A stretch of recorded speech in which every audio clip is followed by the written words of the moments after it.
guys, how's it going? Welcome to the second episode of Bebe, Kumi, and so you guys know it's Drink With Me. And today we have a special guest named Antonio, and he's one of the best chefs I know on the island, and we're gonna have a little talk with him.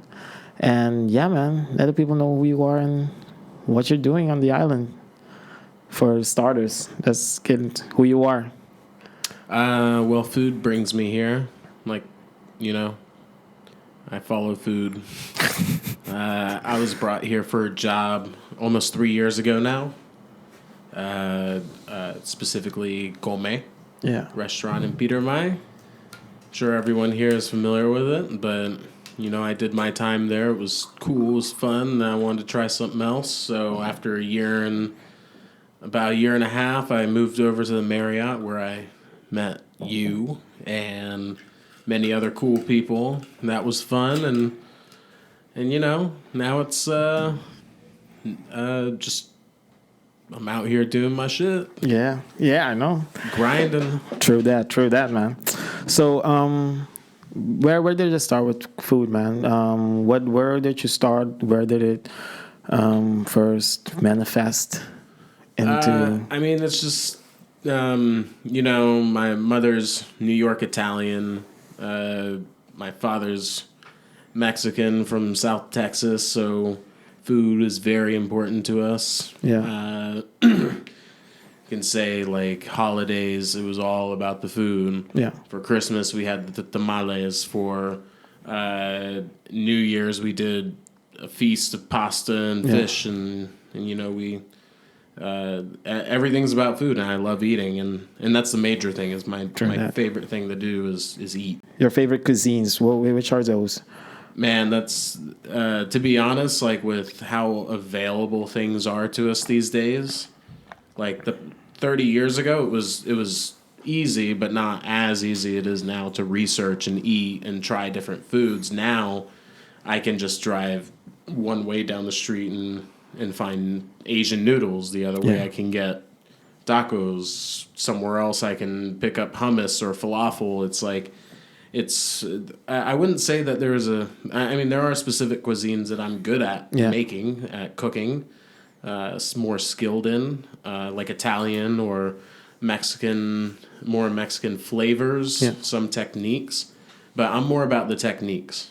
And when it comes down to it, I love using all spices, all different things, mixing Moroccan spices with meats that you would normally use in Mexico, or using Spanish spices and Italian foods to give it a different dynamic, things like that. So it all comes down to technique for me.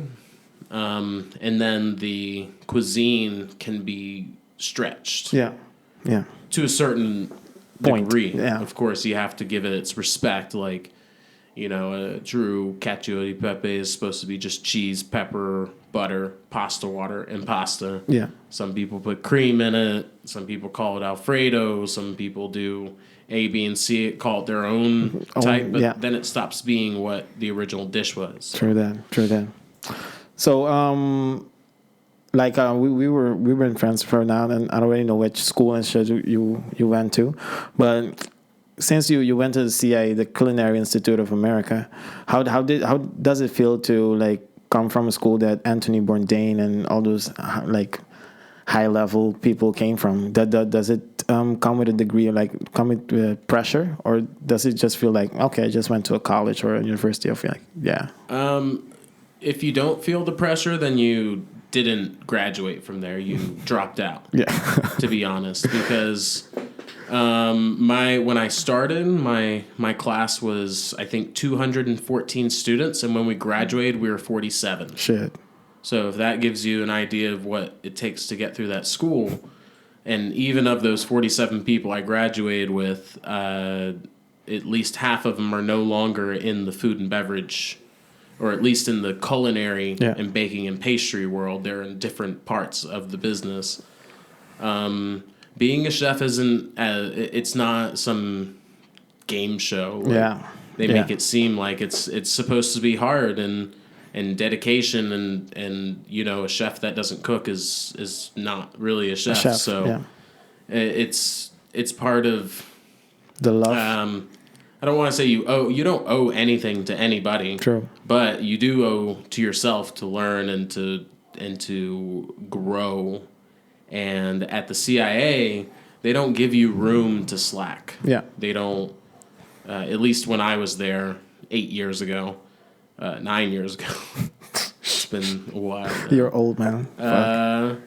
They don't give you the room to slack. They don't give you a chance to be lazy. Yeah. And that's what's important. And when you're sitting in an interview room where there's 3 other, I guess you can say, competitors against you trying to get a job, your degree from what school can really make a difference. Yeah, true. Like, they know what they're going to get when they hire a CIA student because you didn't graduate from there just to by graduate. chance. Yeah. Like, it's very hard. It's I mean, I failed tests and practicals from technical errors. Yeah. I mean, you'll never know what it feels like for a chef to slap an F in front of you because you overboiled your pasta. Shit. Yeah. Like, imagine that. Yeah. Usually you just eat it and tough through or whatever. It's Fuck it, food. yeah. I messed up, but there it's down to the softness of that pasta. Shit. And here's it's not even that I know of. Like, you have the culinary schools here, and it's not to bash anyone, but anything. But it's you if you're good enough, it's okay for them. Yeah. So it's not they don't want to push you to the limits that you have to be excellent. But if you're like okay, it's more than enough to go on through the next level or something like that. So that's the thing that I feel like we're lacking on the island, and that's a there's a big disconnect from the origination of cooking as work. Yeah.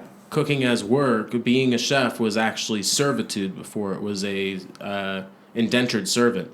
It was basically a slave paying back their debts through working to get freedom. Yeah. And that's what it was in medieval times and Dark Ages and even Renaissance period, is that the cooks, the chefs were servants. They weren't celebrities. Yeah.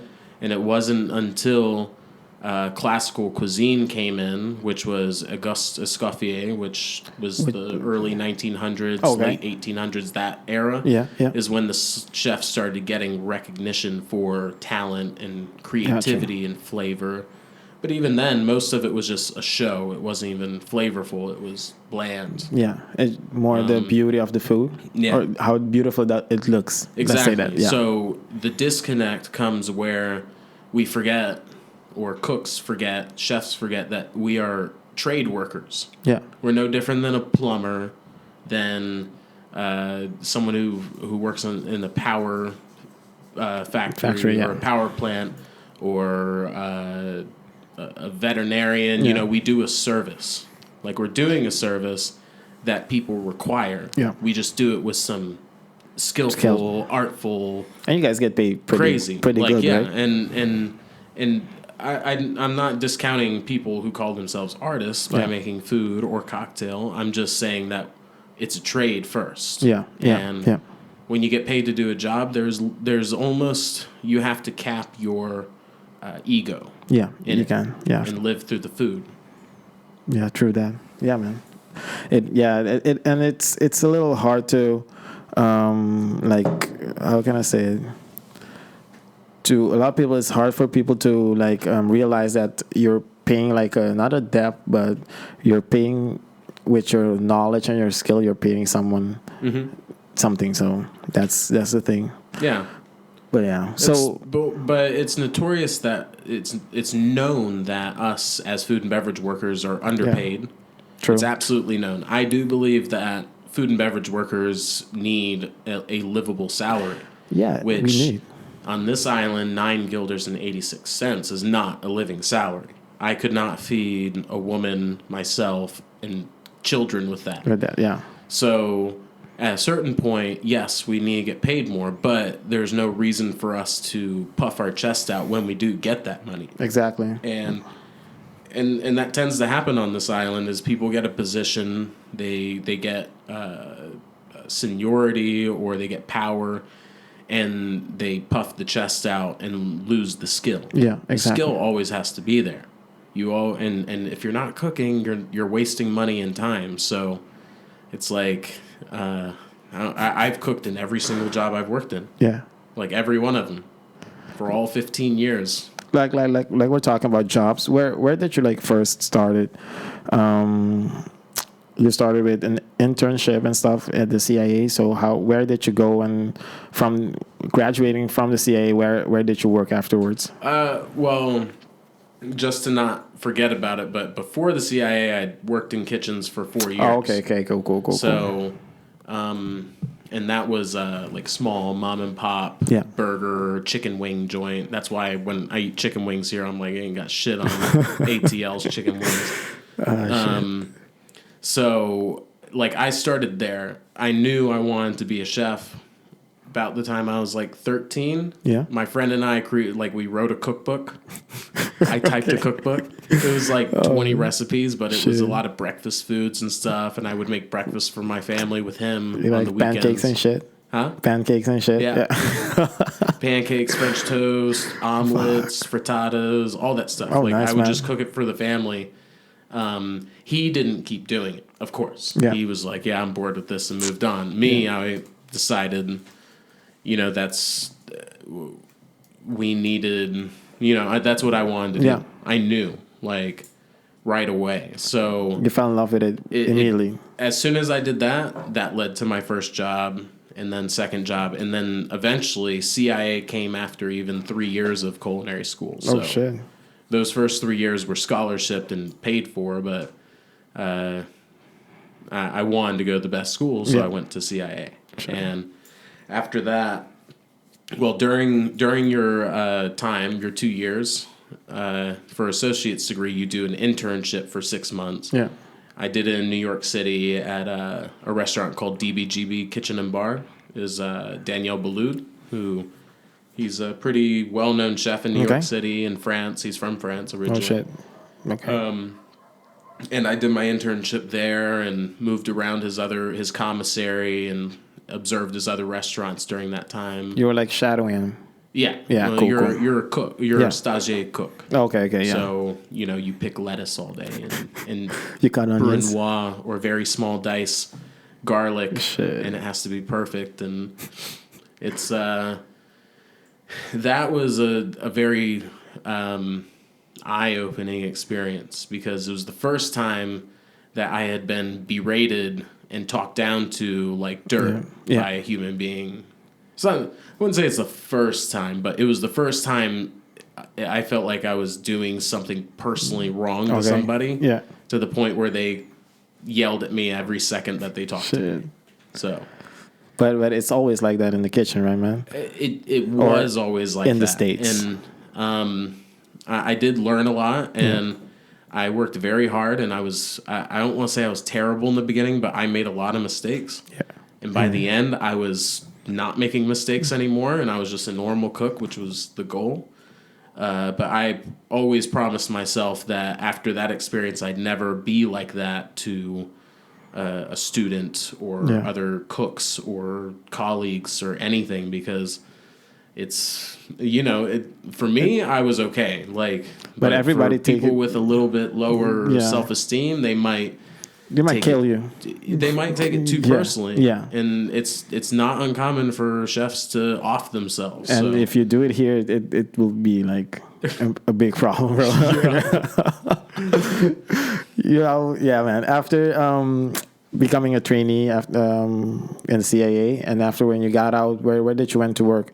I took a small. The plan originally, which I did, but for a short time, was I moved to Texas, San Antonio, with my brother, where I was originally born in Texas, so I have a lot of family there in San Antonio. So we moved there together. Yeah. I got a job for about 6 months at a restaurant on the Riverwalk. You can search that, San Antonio Riverwalk. It's a pretty iconic place. Okay, cool.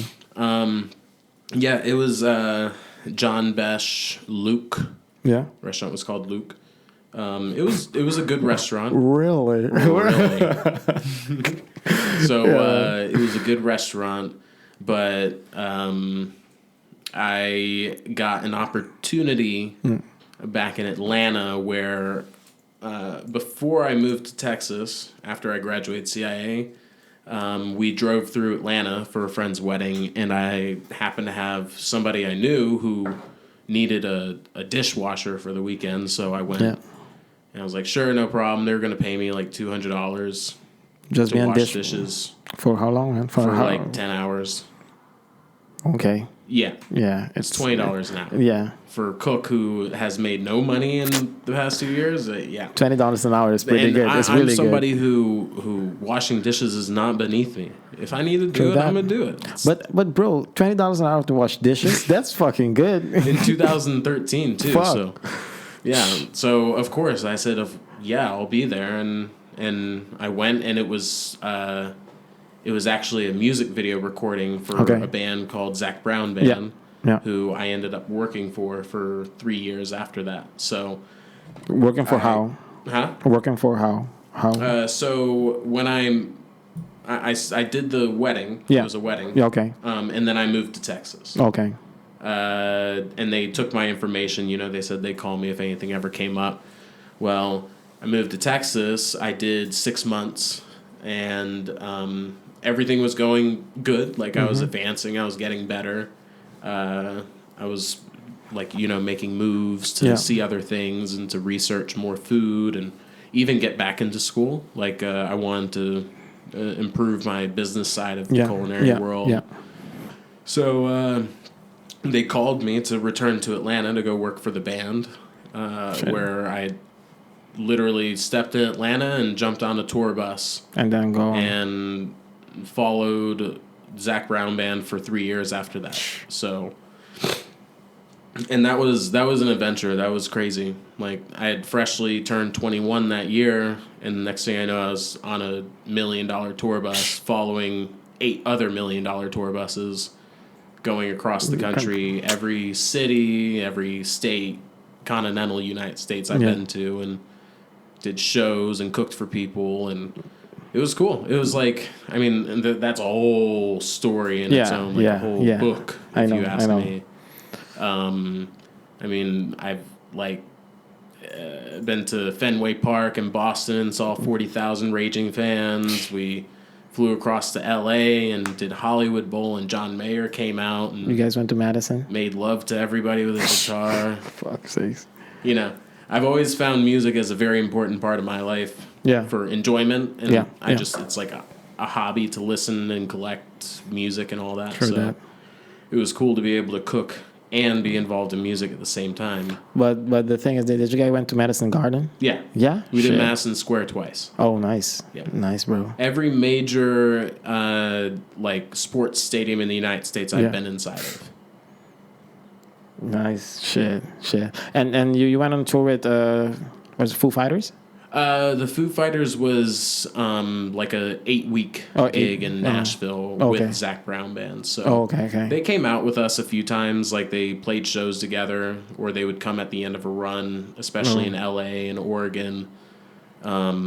So they would come on tour with us. Yeah. So that was pretty cool. That's cool. That's dope, man. Yeah. And after the 3 years of traveling around the country and shit with Zac Brown, where did you go to after that? Well, I felt like the tour life was so badass and so cool that I had to end it, because it was going to start like 3 years. It's like, third time's a charm. Yeah. I felt like I wanted to keep the memories where they were and how they were, because I had such a great time and saw so many places and things and did it. But by the third year, I was going back to venues and things I'd seen before. Already. So I was like, okay, this is fun, but it's now it's repetitive. Old. So I actually worked for another company while I was with Zac Brown as well, where I toured with other bands. They basically sent me out as like a chef for hire. And that one brought me to even more places, and I was just like, I was kind of so drained from traveling and working on my feet and living out of suitcases. Yeah. And I loved it, but I felt like it was time to change. try something new. Yeah, I'm always someone about trying something new. Like, take the next step. Don't ever let down an opportunity because it's the opportunity giving itself to you, not you. Like, you're not the one. You're not gifting the opportunity. True. Okay, I get you. Okay, you should be grateful enough to take it. Yeah. Especially if it's a reasonable opportunity. If there's no bad, like if the list of pros is way bigger than the list of cons, then you should do it. Yeah. So after the touring deal, like I decided I was gonna go into a restaurant and work in Italian food, and I ended up.